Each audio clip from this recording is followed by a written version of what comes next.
Magandang buhay mga bata! Tara, samahan ninyo akong matuto kasama si Teacher Aika, your online teacher. Please don't forget to subscribe, like, share, and hit the notification bell for more videos. Thank you! Matatag Curriculum, Filipino Grade 4. Quarter 2, Aralin 4. Ang ating paksa ngayong araw ay tungkol sa pag-unawa sa layo ng tulang nagsasalaysay at panghalip pamatlig. Muli, ako si Teacher Aika, ang inyong online teacher. Simulan na natin.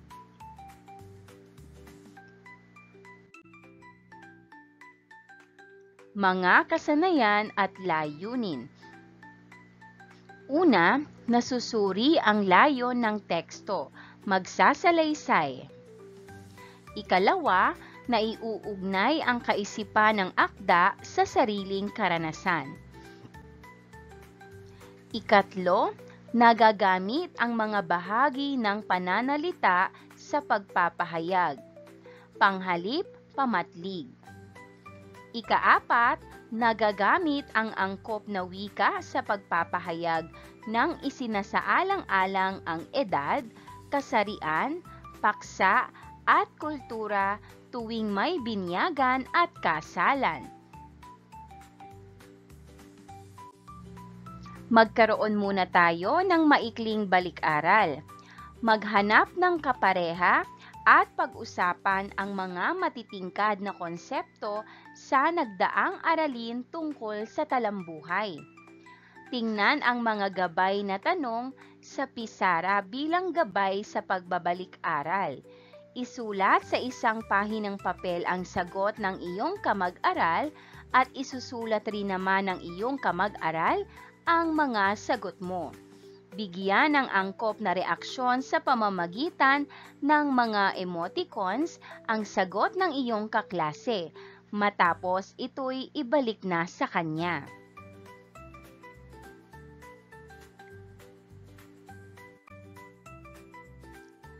Batay sa naging gawain sa pagtatanong ng mahahalagang impormasyon ng iyong kaklase, ano ang ibig sabihin ng talambuhay? Ikalawa, maaari ba nating uriin ang talambuhay? Kung oo, ano ang dalawang uri nito? Maaari bang ibigay ang pagkakaiba-iba nito? Ibahagi ang iyong sagot sa klase. Panghikayat na gawaing pinggan ng karanasan.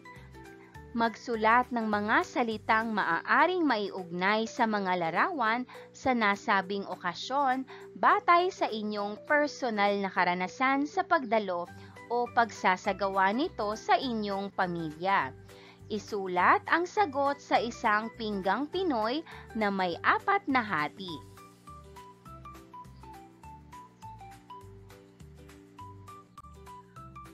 Una ay kasalan.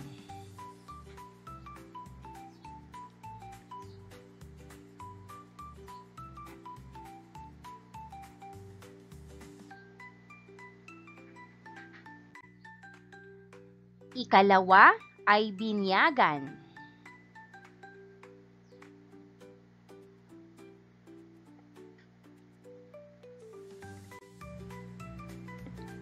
Paghawan ng bokabularyo sa nilalaman ng aralin. Piliin ang angkop na titik na kasing kahulugan ng mga salitang may salungguhit o nakapula sa pangungusap.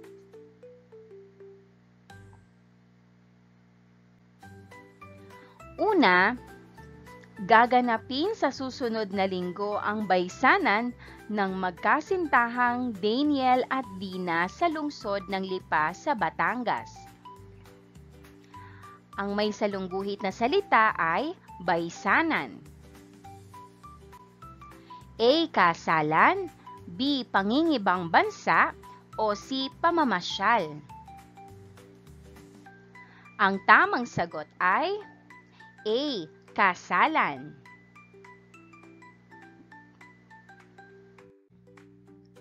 Ikalawa, patuloy na isinasagawa ang bayanihan sa lugar ni na Estong sa probinsya tuwing may okasyon. Ang may salungguhit na salita ay bayanihan. A. Pagtatalo. B. Pagtutulungan. C. Pagtatawanan. Ang tamang sagot ay letrang B. Pagtutulungan. Ikatlo, labis ang kagalakan ni Sofia sa nalalapit na pagdating ng kanyang ama. Ang may salungguhit na salita ay kagalakan. A. Kalungkutan. B. Kalituhan. C. Kasayahan. Ang sagot ay letrang C. Kasayahan.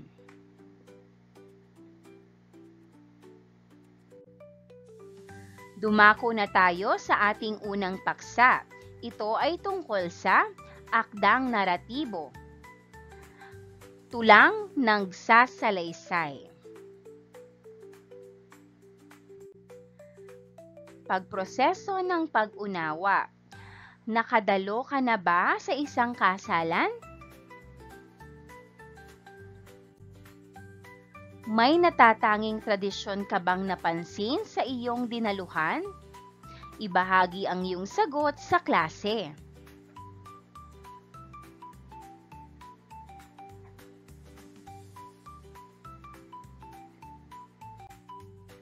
Paglinang ng konsepto. Ang baysanan sa panulat ni Michael C. De Los Santos.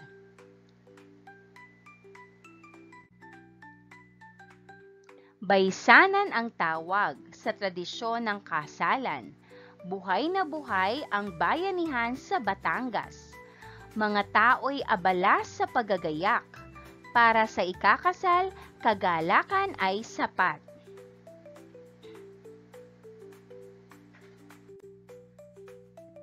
Ang ikakasal, labis-labis ang saya. Pagdating ng araw ng sumpaan nila. Ang baysanan may 3 bahagi. Bawat isa'y mahalaga. Hatid ay ngiti.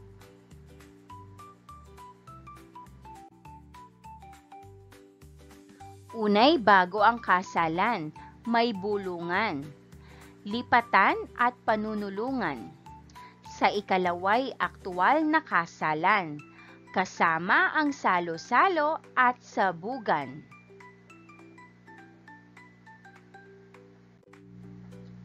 Panghuli dapit ng mag-asawa, paghatid sa bagong yugto ng pagsasama. Sa Batangas, tradisyon ay buhay. Baysanan, simbolo ng pusong mapagbigay.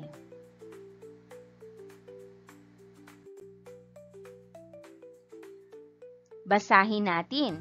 Ang baysanan ay isang tradisyon sa kasalan sa Batangas na nagpapakita ng bayanihan ng komunidad. Nahahati ito sa 3 bahagi. Una, bago ang kasalan.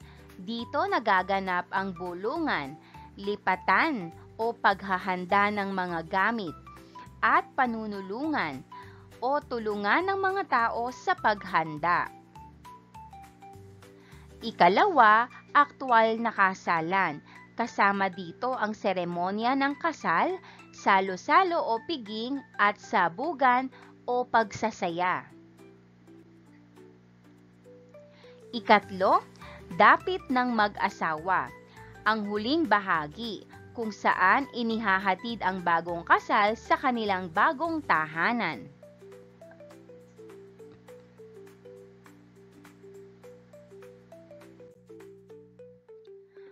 Mga gabay na tanong. Una, anong uri ng teksto ang binasa? Ikalawa, ano ang layunin ng teksto? Ikatlo, ano ang pangunahing paksa ng teksto? Ikaapat, saang lugar nagaganap ang binanggit sa isinalaysay sa teksto. Ikalima, ano-anong mga katangian ng tao ang napatingkad sa teksto o nagpatingkad sa teksto? Ika-anim, paano isinasagawa ang buong siklo ng tradisyong tinalakay sa tula o teksto?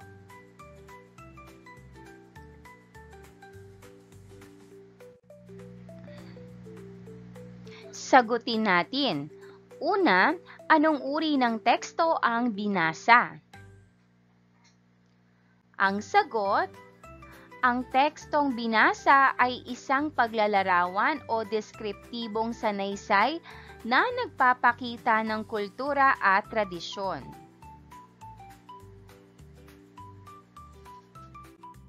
Ikalawa, ano ang layunin ng teksto? Ang sagot, layunin ng teksto na ipakilala at ipaliwanag ang tradisyon ng baysanan sa kasalan sa Batangas, kasama ang pagpapahalaga sa bayanihan. Ikatlo, ano ang pangunahing paksa ng teksto? Ang sagot, ang pangunahing paksa ng teksto ay ang tradisyon ng baysanan o kasalan sa Batangas at ang kahalagahan ng bayanihan sa pagdiriwang na ito.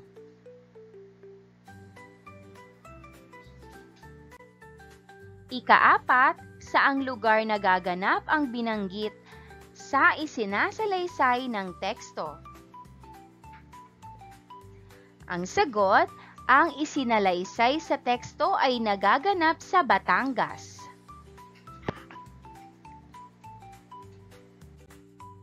Ikalima, ano-anong mga katangian ng tao ang napatingkad sa teksto? Ang sagot, ang mga katangiang napatingkad sa teksto ay ang bayanihan, pakikiisa, pagtutulungan at pagkakaisa ng komunidad para sa ikabubuti ng mga ikakasal. Ika-anim, paano isinasagawa ang buong siklo ng tradisyong tinalakay sa tula o teksto? Ang sagot, ang siklo ng tradisyon ay nagsisimula bago ang kasalan sa pamamagitan ng bulungan, lipatan at panunulungan. Sinusundan ng aktwal na kasalan kasama ang salo-salo at sabugan. At nagtatapos sa dapit ng mag-asawa ang paghatid sa bagong tahanan ng bagong kasal.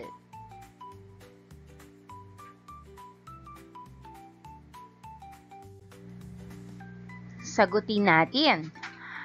Pagdalo sa okasyon. Una, ako ay dumalo sa isang okasyon na ang tawag ay. Ikalawa, doon sa lalawigan ng.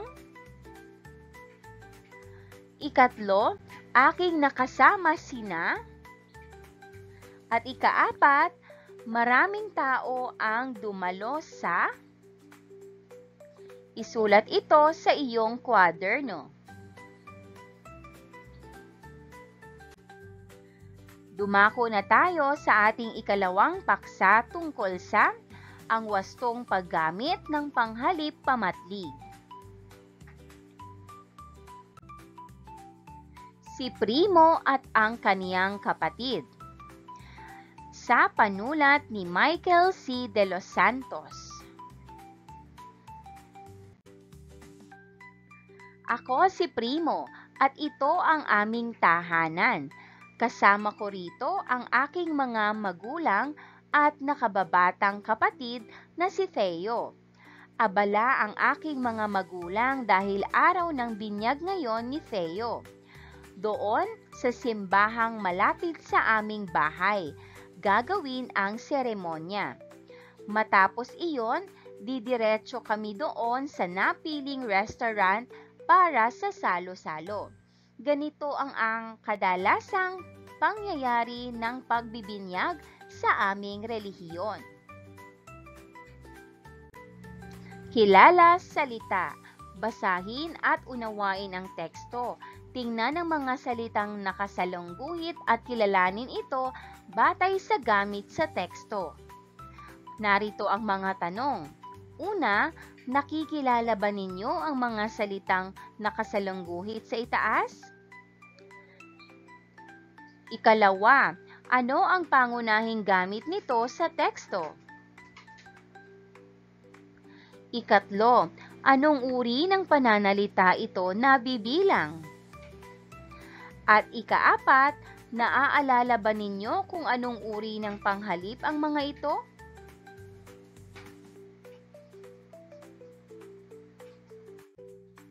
Sagutin natin. Una, nakikilala ba ninyo ang mga salitang nakasalungguhit sa itaas? Ang sagot, oo. Ang mga salitang nakasalungguhit ay ako, rito, aming, kami, at riyon. Ikalawa, ano ang pangunahing gamit nito sa teksto?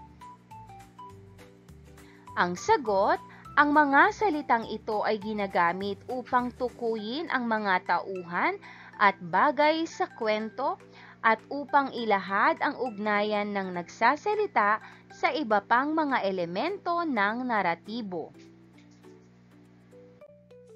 Ikatlo, anong uri ng pananalita ito na bibilang?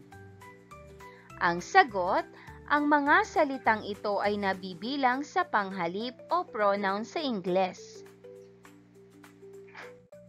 Ikaapat, naaalala ba ninyo kung anong uri ng panghalip ang mga ito?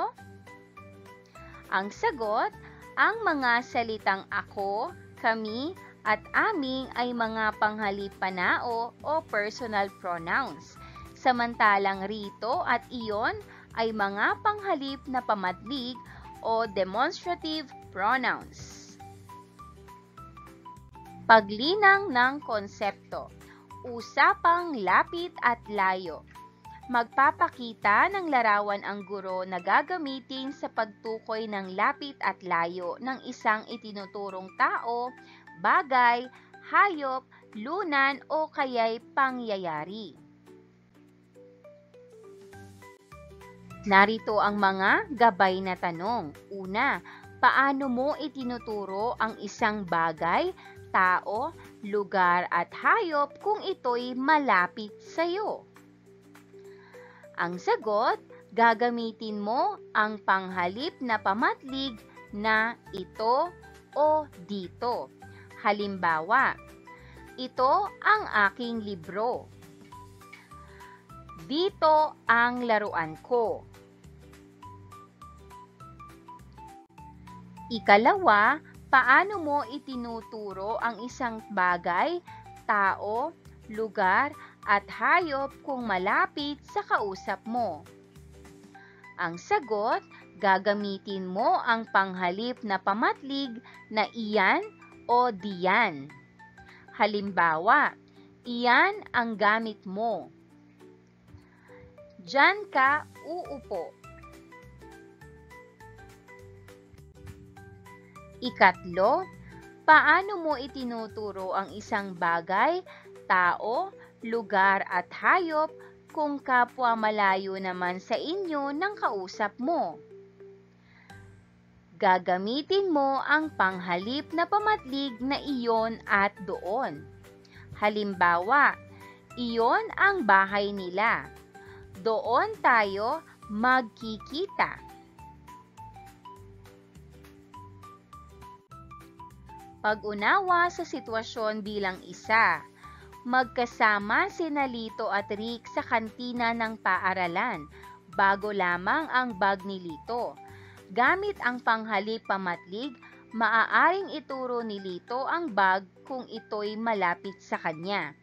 Malapit kay Rick o kapwa malayo sa kanilang dalawa. Tingnan ang tatlong pangungusap at ilagay ang angkop na pangungusap sa talahan na yan sa ibaba. Una, ito ang aking bag. Ikalawa, iyan ang aking bag. At ikatlo, iyon ang aking bag.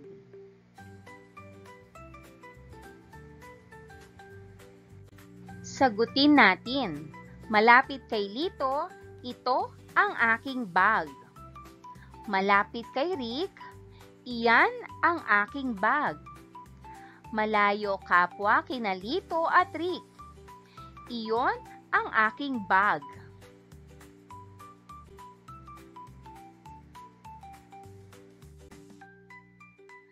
Ikalawa, magkasamang mamamasyal sa kanilang bayan, sina Leia at ang kanyang pinsang si May na isang balikbayan.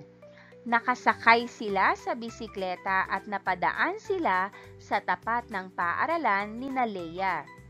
Ano kaya ang angkop na pangungusap na maaaring sabihin ni Leia kung ituturo niya ang kaniyang paaralang pinapasukan sa kanyang pinsan? Kung malapit siya sa paaralan, kung malapit naman si May sa paaralan, o kung kapwa malayo sa kanilang dalawa. Subukang ihanay sa kahon sa ibaba ang iyong tugon. Una, dito ang aming paaralan. Ikalawa, diyan ang aming paaralan. Ikatlo, doon ang aming paaralan.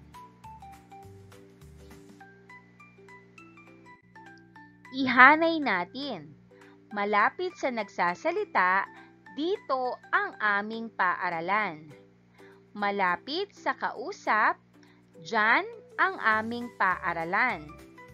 Malayo sa kapwa nag-uusap, doon ang aming paaralan.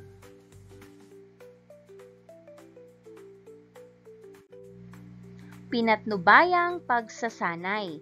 Ilagay sa angkop na hanay sa loob ng talahan na yan ang pangungusap batay sa gamit nito ayon sa lapit ng nagsasalita, lapit ng kausap at layo, o lapit kapwa na sa nagsasalita at kausap. Gawing gabay ang mga may salungguhit na panghalip upang matukoy ang lapit at layo ng nagsasalita at nag-uusap. Una, doon ang aming bahay. Ikalawa, dito kami kumakain araw-araw. Ikatlo, bibili ako ng katulad niyan. Ikaapat, ganito ang gusto kong sapatos. Ikalima, ganoon ang bolang gusto ko.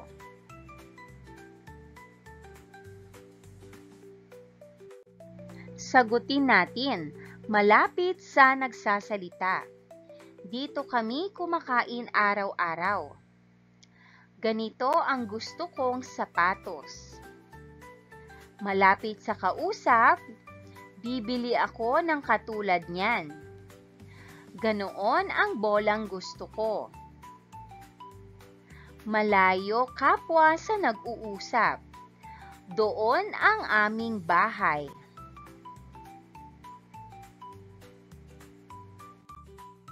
Paglalapat at pag-uugnay. Magsulat ng isang personal na sanaysay hinggil sa karanasan sa pagdalo ng isang okasyon.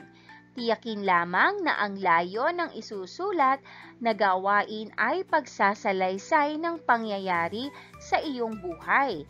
Isulat ang personal na salaysay sa loob ng mga kahon ng dialogo. Gawin ito sa iyong kwaderno.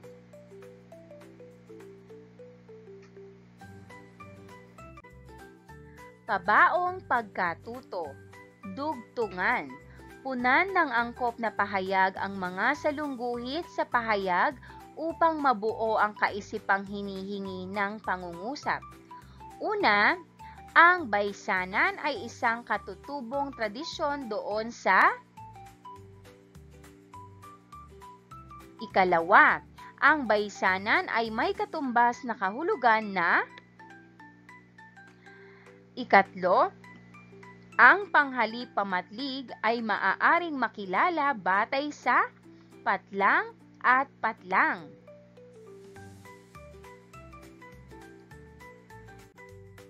Sagutin natin.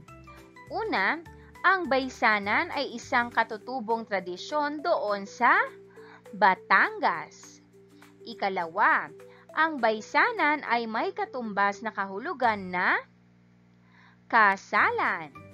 Ikatlo, ang panghalipamatlig ay maaaring makilala batay sa lapit at layo.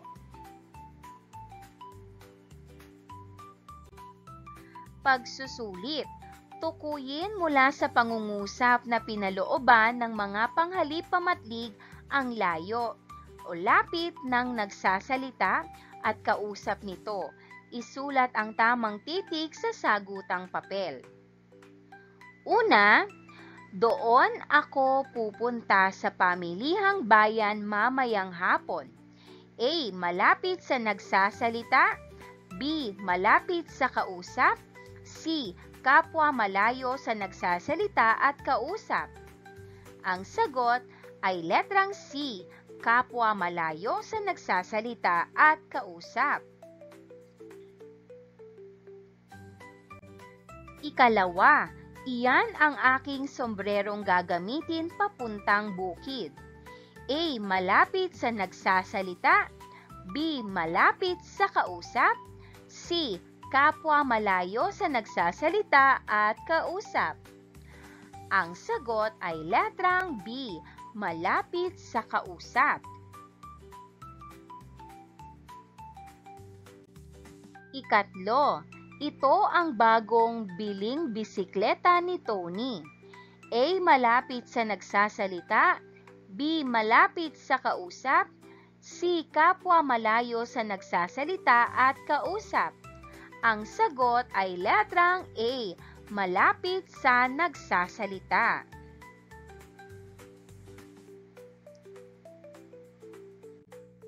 Ikaapat, diyan nakalagay ang susi ng sasakyan ni Kuya Ruben. A. Malapit sa nagsasalita. B. Malapit sa kausap. C. Kapwa malayo sa nagsasalita at kausap. Ang sagot ay letrang B. Malapit sa kausap.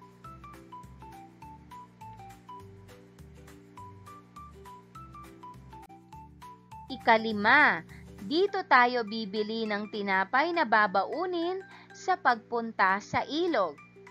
A. Malapit sa nagsasalita. B. Malapit sa kausap. C. Kapwa malayo sa nagsasalita at kausap.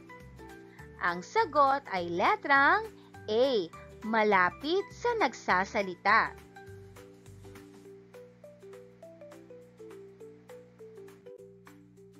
Gawaing pantahanan o takdang aralin.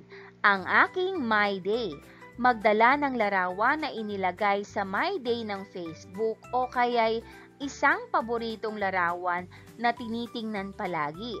Magsulat ng 2 hanggang 4 na pangungusap tungkol sa larawan.